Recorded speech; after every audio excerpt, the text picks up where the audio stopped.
I just have a couple of things to share with you about the topic of actionable science, because the issue of connecting science and decision making is actually a really challenging one.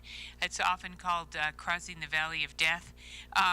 But it's one thing to know things, and it's another thing to transmit them to people in useful ways. We've already heard about some of the keys to success in this area. One of them has to do with two-way communication and really two-way learning. Another is trusted partnerships. And a third is focusing on issues that matter to the decision makers themselves. So this is going to be very quick, but this is sort of a view of my life, because what I do in my real life is work on connecting science and decision making. But these are some of the challenges that are faced in terms of helping people understand climate change in their own context. A lot of them actually want to know what it is they are going to adapt to. In other words, they want some kind of future described for them that will help them know what to do. They are completely unfamiliar with the idea of non-stationarity, or the stationarity is dead concept. In other words, we're not going back to the experience of the last 30 years, but rather the next 30 will be quite different. Third, lots of people think about climate change in terms of minor or incremental changes in temperature or incremental changes in precipitation, when the reality is that the way people really experience climate change is through extreme events. And so their whole cognitive approach to dealing with climate change is thinking, I'll just adjust the thermostat. And it turns out that's not going to work particularly well. And then finally, this idea that when you do have interacting systems, and of course we're in a global economy, all kinds of things are connected to each other, whether it's the communication system, the electricity supply, the transportation system, the healthcare system.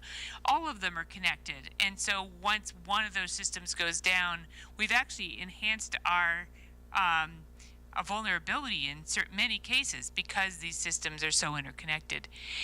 So thinking about connecting science and decision making really requires us not just to talk about these threats that come from climate, but to talk about what are the components of our society and our decision making processes that we're trying to insert this information into. So we need to understand, for example, roles of institutions, how people perceive risk, because it's not the actual risk that motivates them, it's what they perceive as being at risk that motivates them. Ways of learning, knowing, and engaging, which are very different depending on what culture you're in or what geography you're in. The decision context, which often means what is the space that the person has to make decisions, how much really are they allowed to do, or are they completely constrained by legal frameworks? Their motivations, what's in it for them personally, what's in it for them as far as their career, are they feeling like their career is going to be at risk if they do the right thing? And equity and social justice issues, which are huge but rarely thought about. So I'm going to just quickly go through some not new news. This is actually work from 2004, which I think still works very well in terms of the ingredients of successful knowledge action systems. One of them is collaboratively defining what the problem is. And I see more problems with defining what the issue is than any other part of connecting science and decision making. If you don't agree on what the issue is that you're trying to address, you pretty much are guaranteed that you're not going to come up with a great solution. Second, having the right resources available, and often that means partnerships, which is really what we're here to talk about. Long-term investments in capacity building, which means really being in a learning organization, or adaptive management, or monitoring, learning, adapting, monitoring, learning, adapting, being in a cycle as opposed to making a decision and then moving forward, assuming everything's going to be fine from that point. Another component of all of this is the idea of linking systems.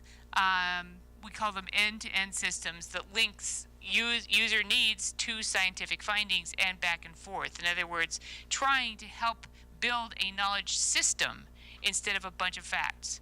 And that's a really dramatic difference, honestly. Helping people, for example, who are early adopters or innovators, help other people learn. Being part of a learning system is very different from sort of being out there on your own. So that's why relationships are so important. The importance of boundary organizations. All of the people in this room are part of a boundary organization, whether you know you are or not.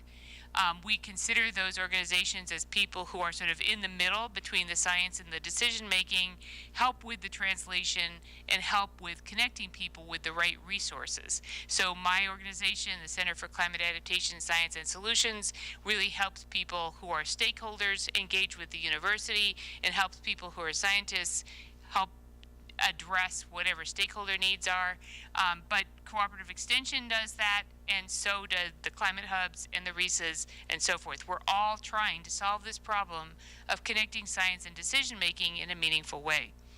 And this idea of designing whatever the system is for learning rather than knowing is a really important point, because it focuses on the process as opposed to just the facts.